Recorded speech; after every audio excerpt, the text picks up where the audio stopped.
জামাত ইসলামের একজন আমির বলেছে, আহলে হাদিসরা যখন যে সরকার আসে তখন সেই সরকার গুণগান গায়। এ ব্যাপারে আপনার মতামত কি? পাগল ওরা যে যখন যেটা মানে একটা ইস্যু পেলে ওটাতেই তারা মাতিয়ে দেয়। দেখছেন না, ভোটের লোভে হিন্দু সংগঠন তৈরি করে ফেলেছে ওরা। ওই গণতন্ত্র দিয়ে ইসলাম কায়েম হবে না কোশ্চেন কালো। ইসলাম কায়েম হবে ইসলামের নীতিতে, ইহুদি খ্রিস্টানের নীতিতে ইসলাম কায়েম হবে না, কোনোদিনই হবে না। ওদেরকে ফিরে আসতে বলো রাসূল সাল্লাল্লাহু আলাইহি ওয়াসাল্লামের নীতিতে, ইসলামী খেলাফা। এই ভোটতন্ত্র, এই গণতন্ত্র, এই লুচ্চাতন্ত্র, গুন্ডাতন্ত্র, মাদকতন্ত্র, এই চুরিতন্ত্র, এটা একটা গণতন্ত্র মানে একটা দুর্নীতিতন্ত্র। এগুলি দিয়ে ইসলাম কায়েম হবে না কখনো। ওই দেখো না, কখনো মন্দির উদ্বোধন করা লাগে, কখনো গির্জা উদ্বোধন করা লাগে। কথা বোঝনি তুমি? মুসলিম হতে গেলে হ্যাঁ, তোমার নেতা মন্দির পাহারা দিয়ে কি করলো? ওরাই তো এই যে আইনজীবী মুসলমানকে মারলো। কথা বোঝনি? বায়তুল মুকাররমে নিরাপত্তা দিতে পারে না, হিন্দুর মন্দির নিরাপত্তা দেয় তোমার হুজুর। এক সেকেন্ডের জন্য মুসলমান বিজাতি ধর্মকে সহযোগিতা করতে পারে না। যে ইমামগণ ইমামতি যাওয়ার ভয়ে সম্মিলিত মোনাজাত করেন, রিজিকের মালিক আল্লাহ, তারা কি এই আয়াত বিশ্বাস করেন? এই মজলিসে ও এমন ইমাম আছে কোথাও মোনাজাত করেন, কোথাও করেন না। ও আচ্ছা, এগুলি ইমাম হচ্ছে ফাসেক ইমাম। ফাসেক মানে যেখানে যেটা চলবে সেখানে সেটা চালায় দেয়। ও বিশ্বাস করে যে আল্লাহ রুজির মালিক, কিন্তু ওই যে যেমন ওর বিশ্বাস ওর এরকম যে আল্লাহও লাগে হিল্লাও লাগে। হ্যাঁ, এরকম হচ্ছে, এটা শিরকে আকীদা ঢুকে যাচ্ছে তার ভিতরে। কিন্তু এই বেদাতকে আপনি 5,000 10,000 টাকার এই বেতন চলে যাবে, তাই বেদাতকে মেনে নিচ্ছেন, আশ্চর্য কথা। আর আহলে হাদিস হতে গেলে বুকের পাটা লাগবে। আর আহলে হাদিস পৃথিবীতে এমন আহলে হাদিস হবেন, আর আহলে হাদিসগণ সালাফগণ ফাঁসির মঞ্চে ঝুলতে রাজি আছে, বেদাতের সাথে আপোষ হতে কোনোদিন রাজি নেই। বেটা তুমি 5,000 টাকা বেতন চলে যাবে এই ভয়ে তুমি বেদাত ছাড়তে পারো না। আর আহলে হাদিস হলো তারাই কখনো মৃত্যু পর্যন্ত বেদাতের সাথে আশ্রয় গ্রহণ করবে না, ফাঁসিও যদি হয়ে যায়। তুমি 5,000 টাকা চাকরির ভয়ে, আর আমার ফাঁসির ভয় করি না, তোয়াক্কাই করি না। কিসের বেদাতের সাথে আপোষ? যেখানে রাসূল সাল্লাল্লাহু আলাইহি ওয়াসাল্লামকে অপমান করা হচ্ছে। রিজিকের মালিক আল্লাহ, আপনি বেদাত ছেড়ে দেন, চাকরি যায় যাক। আজকে 5,000 টাকার বেতন চলে যাবে, ইনশাআল্লাহ ওই আল্লাহ আপনাকে 20,000 টাকার বেতনের চাকরির ব্যবস্থা করে দেবেন, ইনশাআল্লাহ দিবেন। আপনি ভরসা রাখেন। দুনিয়া অনেক বড়, দুনিয়া অনেক বড়। আপনি এখানে হবে না, আর এক জায়গায় হবে, ওটা আল্লাহ পরিকল্পনায় আছে। আপনি বেদাতের সাথে কোনোদিন আপোষ করবেন না। বেদাত তো বেদাতি। আজকের মাহফিলের দ্বিতীয় বক্তা 1 ফুট লম্বা টুপি পরে সম্মিলিত মোনাজাত করান মহিমাগঞ্জ বাজার মসজিদে। আচ্ছা, আল্লাহ তাকে রাসূল সুন্নাহকে বোঝার তৌফিক দান করুন, আল্লাহ তাকে হেদায়েত দান করুন। ও 2 কলি 5 কলি টুপি পড়ুক, 3 তালা 7 তালা টুপি পড়ুক, আর জুব্বা যতই দামি হোক, বেদাত করলে তার আমল কবুল করবেন না। আমি মনে করি যে মসজিদে ফাঁকা বন্ধের মতো, আচ্ছা বন্ধ হয় না, ইমামদের অলসতার কারণে বন্ধ হয় না। এই ইমামদের করণীয় কি বলেন? রাসূল সাল্লাল্লাহু আলাইহি ওয়াসাল্লাম সালাত শুরু করার পূর্বেই মুসল্লিদের দিকে মুখ ঘুরেই বলতেন, কাতার সোজা করেন, ফাঁকা জায়গা বন্ধ করেন, পরস্পর মিলিয়ে দাঁড়ান। এইভাবে তিনি বলতেন, আকিমু সুফুফাকুম ওয়া তারাসসু ওয়া হাজা বাইনাল মানাকিব ওয়া সুদ্দুল খলাল। এইভাবে তার ভাষা ছিল, সাওয়ু সুফুফাকুম, কাতার সোজা করো। তিনি সবসময় বলতেন, এই ম্যাও ম্যাও করে নয়, মনে হবে যেন সৈন্যদলকে ধমক দিচ্ছেন, এইভাবে বলতে হবে, কাতার সোজা করেন, পায়ে পা কাঁধে কাঁধ মিলিয়ে দাঁড়ান, এইভাবে বলতে হবে। কথা বুঝেছেন? ওটা তাদের ইমামের অযোগ্যতা, বা বলতে পারে না কেন।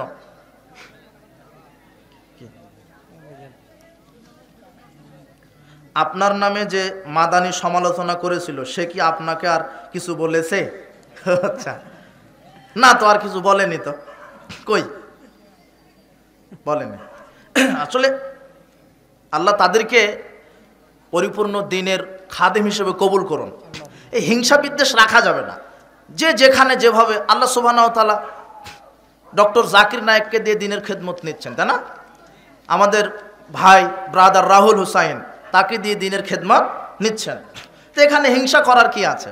আপনি একটা হাদিস শিখেছেন সেটাই বলেন, আসসালামু আলাইকুম, জি ডান হাতে খেতে হবে, বিসমিল্লাহ বললে খেতে হবে, খাওয়া শেষ আলহামদুলিল্লাহ বলতে হবে, রাসূল সাল্লাল্লাহু আলাইহি ওয়াসাল্লাম বলেছেন, এই হাদিসটা জানা আছে আপনি বলে দেন, এটা সমস্যা কি? কথা বোঝেননি? কিন্তু এমন কিছু বলেন না যেটা রাসূল সাল্লাল্লাহু আলাইহি ওয়াসাল্লাম বলেননি। সঠিকটা জানবেন, সঠিকটা বলবেন, কাদা ছোড়াছুড়ি পিছনে লাগবেন না। আল্লাহ সবাইকে সঠিক বুঝদান করুন। আসসালামু আলাইকুম। ওয়ালাইকুম আসসালাম। সুর দিয়ে ওয়াজ করার বিধান কি? কোরআন ও সহিহ হাদিস দ্বারা দলিল দিবেন। আচ্ছা আচ্ছা, এ বিষয়ে দুদিন থেকে মনে হয় খুব ইউটিউবে এই সুর দিয়ে, আগে কিন্তু এই ফিতনাটা ছিল না, এই দুদিন আগ থেকে এটা খুব সুর দিয়ে একজন বলছে হারাম, আর একজন বলছে চলবে, তাই না? আসলে সুর দিয়ে বক্তব্য দেওয়া এটা মানে অনুচিত, এটা দেওয়া থেকে বিরত থাকতে হবে। সুরটা সালাফগণ বা বিভিন্ন মুহাদ্দিসগণ বলছেন, রাসূল সাল্লাল্লাহু আলাইহি ওয়াসাল্লাম অনেক হাদিস আসছে, যেমন আবু দাউদের মধ্যে হাদিসটা আসছে, রাসূল সাল্লাল্লাহু আলাইহি ওয়াসাল্লাম যখন কথা বলতেন স্পষ্ট ভাষায়, সরল ভাষায়, ধীর স্থিরভাবে কাটা কাটা কথা বলতেন। আয়েশা রাদিয়াল্লাহু তাআলা বলছেন যাতে করে তার কথাটা আমরা গণনা করতে চাইলে গণনা করতে পারতাম, এমন ধীরে ধীরে কথা বলতেন। তো এগুলি হাদিস দ্বারা মুহাদ্দিসগণ বলছেন যে সুর দিয়ে বক্তব্য দেওয়া যাবে না, এটা সালাফগণের নীতি, এটা অনুত্তম। কিন্তু কেউ হারাম বলেনি, হারাম শব্দটা কিন্তু কেউ বলেনি, অনুত্তম। আবার এটা বলেছে, হ্যাঁ গানের সুরে, অনেকে গানের সুরে বক্তব্য দেয়, গানের সুরে ওয়াজ করে, এই গানের সুরে বক্তব্য দেওয়া ওয়াজ করা হারাম। কথা বুঝেছেন? গানের সুরে, অনেকে গানের সুরে, আবার অনেক জাগরণীও আছে, দেখবেন জাগরণী গায় অনেকে, গানের সুর নকল করে জাগরণী তৈরি করে, তাই না? গানের সুর নকল করে ইসলামী সঙ্গীত তৈরি করে, এটাও হারাম। কি বুঝলেন? আর নগ্ন গানের আমি নকল করব কেন? কথা বুঝেননি? আর সুর দিয়ে বলতে এখানে যদি সুরটা ধীর স্থির হয়, মানে এই নিয়ে আবার ইউটিউবে ঝড় উঠে যাবে। আমি যে বলবো যে এই যে সুর দিয়ে হালাল করে দিল, আমি হালাল হারাম পরে, হারামের স্পষ্ট দলিল থাকা লাগবে শরীয়তে। যেটা যদি আমি বলি যেটা হারাম, তার দলিল। সুর দিয়ে বক্তব্য দেওয়ার ব্যাপারে কোনো হাদিস আসেনি যে সুর দিয়ে বক্তব্য দিতে হবে। রাসূল সাল্লাল্লাহু আলাইহি ওয়াসাল্লাম কাটা কাটাভাবে কথা বলতেন। তবে বক্তব্য দেওয়ার নীতি হচ্ছে প্রথমে কথা বলার পূর্বে সালাম দিতে হবে, এরপরে আল্লাহ সুবহানাহু ওয়া তাআলা প্রশংসা, রাসূল সাল্লাল্লাহু আলাইহি ওয়াসাল্লামের দরুদ, এরপরে কোরআন হাদিস থেকে বক্তব্য হবে সত্য। আপনি যেটা বলবেন সেটা সত্য কথা বলবেন, কোরআন এবং হাদিসের দলিল ভিত্তিক আলোচনা করবেন। আপনি সরাসরি এইভাবে বলাটা ঠিক হচ্ছে না যে হারাম। তবে আমরা বলতে পারি সুর দিয়ে বক্তব্য দেওয়া থেকে বিরত থাকতে হবে, এটা সালাফদের নীতি, এটা অনুচিত, সুর দিয়ে বক্তব্য দেওয়া যাবে না। কিন্তু আমরা ডাইরেক্ট হারাম বলবো না। হারাম মানে এটা আল্লাহ হারাম করতে পারেন, রাসূল সাল্লাল্লাহু আলাইহি ওয়াসাল্লাম হারাম করতে পারেন কোনো বিষয়, কিন্তু আমি কেন একটা হাদিসের উপরে একটা বোঝ নিয়ে এসে আমি সরাসরি হারাম বলে দেবো, এটা মনে হয় ঠিক হচ্ছে না আমাদের। এটা আমাদের বিরত থাকতে হবে। আল্লাহ সঠিকটা বোঝার তৌফিক দান করুন। সালাতে মনোযোগ ধরে রাখার উপায় কি? হ্যাঁ, সালাতে মনোযোগ ধরে রাখবেন, আপনি যেটা পাঠ করছেন সেটা অর্থ সহ বোঝার চেষ্টা করবেন। সূরা ফাতিহা কি বলছেন আপনি অর্থ জেনে নেবেন, অন্তত ছোট ছোট সূরাগুলি ইখলাস, ফালাক, নাস সবারই জানা আছে, এটা অর্থ সহ জেনে নেবেন। যখন তেলাওয়াত করবেন তখন অর্থটা অন্তরে ভেসে উঠবে। আর সব সময় সেজদার দিকে, যেখানে সেজদা দিবেন সেখানে নজর দিবেন। রাসূল সাল্লাল্লাহু আলাইহি ওয়াসাল্লাম বলছেন তুমি এমনভাবে ইবাদত করো যাতে আল্লাহ তোমাকে দেখছেন। তুমি আল্লাহকে দেখছো, কিন্তু তুমি দেখছো না এটা তো ঠিক, কিন্তু আল্লাহ তোমাকে দেখছেন এটাও ঠিক। কাজেই ইবাদতে মনোযোগ বৃদ্ধির উপায়, আর 5 ওয়াক্ত সালাত জামাতে আদায় করবেন। জামাতে, একাকে আদায় করবেন, একাকে সালাত আদায় করলে শয়তান খোঁচা দিবে। জামাতে আদায় করবেন 5 ওয়াক্ত সালাত। আর সালাতে যেগুলি বলছেন রুকুতে, সেজদায়, সূরা ফাতিহায়, অন্য সূরায় যা বলছেন এগুলি অর্থ সহ বুঝে পড়বেন, ইনশাআল্লাহ সালাতে মনোযোগ ফিরে আসবে। ইসকন সম্পর্কে কিছু বলুন। ইসকন, এইগুলি ইসকন সম্পর্কে একমাত্র পৃথিবীতে ইন্নাদ-দীন ইনদাল্লাহিল ইসলাম, আল্লাহর পক্ষ থেকে মনোনীত দিন হচ্ছে ইসলাম। এছাড়া পৃথিবীতে যত মতবাদ, ধর্ম, ইজম সব ইবলিশেরই তৈরি করা, সব কাদের তৈরি করা। আর কোনো দিন কোনো মতবাদ ইসলাম ছাড়া মানুষকে কল্যাণ দিতে পারে না, সব অকল্যাণের জন্য জন্ম হয়েছে। এরা অকল্যাণ করছে, এরা মানুষের ক্ষতি করছে, এই জন্য এদের সৃষ্টি হয়েছে। ইসলাম একমাত্র আল্লাহর পক্ষ থেকে মনোনীত দিন, জীবন ব্যবস্থা। আল্লাহ সুবহানাহু ওয়া তাআলা মুসলিম জাতিকে যাবতীয় কুফরি, তাগুতি এবং বিজাতীয় আগ্রাসন থেকে হেফাজত করুন, আল্লাহুম্মা আমিন। আল্লাহ তুমি মুসলিম জাতির উপরে এমন একটা সাহায্যকারী নেতা পাঠিয়ে দাও, যেই নেতা কোরআন এবং সহিহ হাদিসের ভিত্তিতে বাংলাদেশের শাসন ব্যবস্থা কায়েম রাখবে। আল্লাহর কাছে দোয়া করুন বেশি বেশি। যারা পথভ্রষ্ট, যারা ইহুদি, আল্লাহ তুমি তাদের ষড়যন্ত্র থেকে মুসলিমদেরকে হেফাজত করো, তাদের ষড়যন্ত্রকে তুমি পদদলিত করে দাও, নষ্ট করে দাও। আল্লাহ তুমি কাফের কুফরি শক্তির বিরুদ্ধে মুসলিমদেরকে তুমি বিজয় দান করো। আল্লাহ তুমি ইহুদিদের উপরে লানত বর্ষণ করো। আল্লাহ তুমি এই মুসলিম, এই যে ফিলিস্তিন মুসলিম জাতির উপরে যে ইসরায়েল ফিলিস্তিনের আগ্রাসন, আল্লাহ তুমি ইহুদিদেরকে তুমি ধ্বংস করো। ফিলিস্তিন মুসলিমদের উপরে তুমি তোমার খাস রহমত, বরকত, তোমার সাহায্য তুমি নাজিল করো। বিশ্ববাসীর মুসলিম যারা, তাদেরকে তুমি পূর্ণভাবে সাহায্য করো। না, অনেক লম্বা হয়ে যাচ্ছে। সালাফিদের বলে আওয়ামী লীগ দালাল, এ সম্পর্কে এগুলো বাড়তি কথা। আল্লাহ তাদের হেফাজত করুন। এই যে অপবাদ তারা দিচ্ছে, মেয়েরা হায়েজ অবস্থায় কোরআন পাঠ করা অথবা কোরআন হাত দিয়ে ধরে পড়তে পারবে কি? আচ্ছা, হায়েজ অবস্থায় কোরআন পাঠ করতে পারবে মহিলারা। কেউ খুলে দিলে তাদের সামনে কোরআন দেখে পাঠ করতে পারবে, এটা সমস্যা নেই। এমনকি কিছু কিছু মুহাদ্দিস বলেছেন হায়েজ অবস্থায় মহিলারা কোরআন হাতে মোজা পরে কোরআনটা স্পর্শ করেও নিজে খুলে দেখে পাঠ করতে পারবে, এতে কোনো সমস্যা নেই। তবে উত্তম একজন খুলে দিবে, হায়েজ হলে মহিলা, সে কোরআন দেখে দেখে পাঠ করবে, স্পর্শ না করাটাই উত্তম। আচ্ছা, ইউটিউব চ্যানেলে থাম্বনেল দিয়ে ইসলাম প্রচার করা জায়েজ কিনা? ইউটিউব চ্যানেলে থাম্বনেল দিয়ে ইসলাম প্রচার করা জায়েজ কিনা? ভিডিও দেখতে কি নগ্ন ছবি চলে আসে, তাহলে কেমনে হালাল, দয়া করে জানাবেন। এটা কেমন হলো?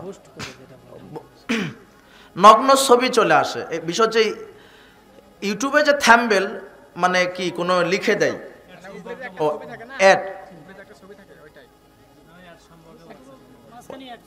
অ্যাড চলে আসে, এটা তো ইউটিউবারদের হাতে মনে হয় ক্ষমতা নেই, যারা এটা পরিচালনা করে। হ্যাঁ হ্যাঁ হ্যাঁ, ইউটিউবারদের হাতে ক্ষমতা নেই। কোনো অ্যাড চলে আসে, ওটা ওইভাবে ওই যারা এটা কন্ট্রোল করে তারা ওই সিস্টেমে ওটা চালু করে রেখেছে, এগুলি চলে আসে। আল্লাহ এগুলি বন্ধ করার, আল্লাহ তাদেরকে হেদায়েত দান করুন।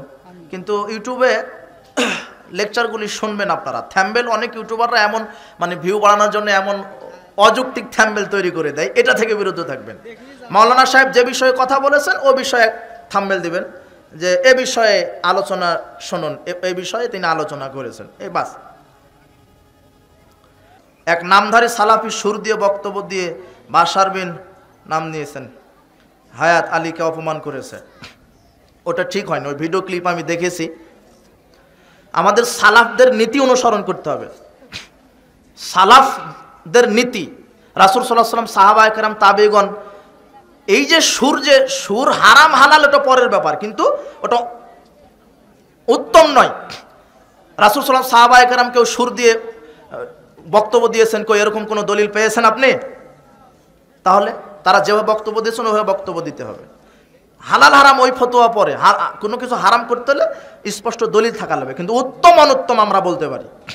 হ্যাঁ, কিন্তু ওইভাবে অপমান করা বা ওইভাবে তাকে, যেটা আমি দেখলাম ওটা ঠিক হয়নি। আল্লাহ তাদের সবাইকে হেদায়েত দান করুন। আমাদের সালাফদের নীতি মেনে চলতে হবে। রাসূল সাল্লাল্লাহু আলাইহি ওয়াসাল্লাম বক্তব্যের হাদিসগুলি সালাফরা নিয়ে এসে বলছেন যে হ্যাঁ, কাটা কাটাভাবে, সহজ সরলভাবে, সুন্দরভাবে, সাবলীলভাবে বক্তব্য দিতে হবে। সুর দিয়ে বক্তব্য দেওয়া অনুত্তম, উত্তম নয়। এক বক্তা বলেছে, বউকে মেচক কি সমপরিমাণ লাঠি দিয়ে, মেচোয়াক সমপরিমাণ লাঠি দিয়ে আঘাত করতে হবে যদি কোনো অপরাধ করে, কিন্তু এখনকার মেয়েদের এভাবে কি পিটালে কোনো কাজ হয় না, এ বিষয়ে কিছু বলেন। জামাত ইসলামকে সমর্থন করা যাবে কি? এগুলো কি? জামাত ইসলাম যদি তারা রাসূল সাল্লাল্লাহু আলাইহি ওয়াসাল্লামের তরিকা অনুযায়ী চলে, ইসলামী খেলাফার কথা বলে যে আমরা এই গণতান্ত্রিক পদ্ধতি মানব না, ইসলামী খেলাফা চাই, রাসূল সাল্লাল্লাহু আলাইহি ওয়াসাল্লামের তরিকায় আমরা আন্দোলন চাই। রাজনীতি করা ফরজ, কিন্তু সেটা রসুলের রাজনীতি হতে হবে, এই প্রচলিত রাজনীতি করা হারাম। কথা বুঝেছেন? আল্লাহ তাদেরকে বুঝদান করুন। তাদের উদ্দেশ্য ঠিক আছে, কিন্তু তাদের যে প্রক্রিয়াটা, এটা কিন্তু ইসলামী প্রক্রিয়া হচ্ছে না। আল্লাহ তাদেরকে সঠিক বুঝদান করুন। কাউকে খাটো করা যাবে না। আল্লাহ আমাদের সঠিকটা বুঝদান করুন। আমি বিবাহ করতে চাই কিছু, কিন্তু পরিবার দেয় না। মসজিদ বানানো কি? এটা মসজিদের মেহরাব বানানো যাবে কি? জুমার দিন আজান কয়টি? জুমার দিন আজান একটি। দুইটি দিবেন যদি উসমান রাদিয়াল্লাহু আনহু যেই কারণে দিয়েছেন, যেই জায়গায় দিয়েছেন ওই জায়গায়। কথা বুঝেছেন? উসমান রাদিয়াল্লাহু আনহু কি কারণে দিয়েছেন? ওই সময় মাইক ছিল না, বাজারে মানুষ কি করত, জমায়েত করত, ব্যস্ত ছিল, তাই তিনি প্রথম আজানটা দিয়েছেন কোথায়? জাওরা নামক বাজারে। কোথায়? যেখানে মানুষ হট্টগোল করত, ব্যস্ততা ছিল, ওখানে দিবেন। উসমান রাদিয়াল্লাহু আনহু মসজিদে একটা আজানে দিয়েছেন। কয়টা? তা আপনি মসজিদেই যে দুটা মারছেন, তাহলে তো ওটা উসমানের আজানও তো হলো না। হলো? আমরা যে মসজিদে দুটা আজান দিই, এটা উসমান রাদিয়াল্লাহু আনহুর আজানও তো হলো না। ওই কারণটা দেখতে হবে। এটা হলো মানহাজ। শুধু দলিল থাকলে হবে না, ওই আমলটা কিভাবে, কখন, কি পরিমাণ, কিভাবে করেছেন সালাফগণ, এটাও দেখতে হবে। ওসমান রাদিয়াল্লাহু আনহুর ওই কারণটা যদি আজও বিদ্যমান থাকে, আপনি দুই আজান দেন, সমস্যা নাই। কিন্তু বর্তমানে তো দুই আজান দেওয়ার প্রয়োজন নেই। রাসূল সাল্লাল্লাহু আলাইহি ওয়াসাল্লাম এক আজান দিয়েছেন যুগে, এটাই ঠিক। দুই আজানের কারণ হলে দিবেন। মসজিদে এক আজান চলবে। উসমান রাদিয়াল্লাহু আনহু তিনিও মসজিদে দুই আজান দেননি। মসজিদে দুই আজান দেওয়া বেদাত। প্রতিটি মাহফিলে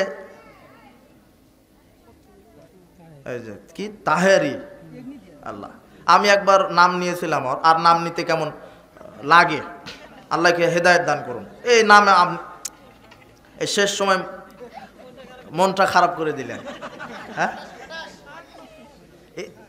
আল্লাহ হেদায়েত দান করুন। আহলে হাদিসদেরকে অকথ্য ভাষায় গালিগালাজ করে থাকে, এই ব্যাপারে আপনার মতামত কি? হ্যাঁ, ওদের তো কাজ গালি দিবে, ওদের কাজ গালি দিবে। আল্লাহ তাদেরকে হেদায়েত দান করুন। যাক, অনেক রাত হয়েছে। এটা কি? আচ্ছা আচ্ছা, আমি প্রকাশ করে দিব, আপনি দিবেন, আপনি দিবেন। যাক, বারাকাল্লাহ ফিকুম, জাযাকুমুল্লাহ খায়ের। সুবহানাকাল্লাহি ওয়া বিহামদিক, আশহাদু আল্লা ইলাহা ইল্লা আনতা আস্তাগফিরুকা ওয়া আতুবু ইলাইক। আসসালামু আলাইকুম ওয়া রাহমাতুল্লাহি ওয়া বারাকাতুহু।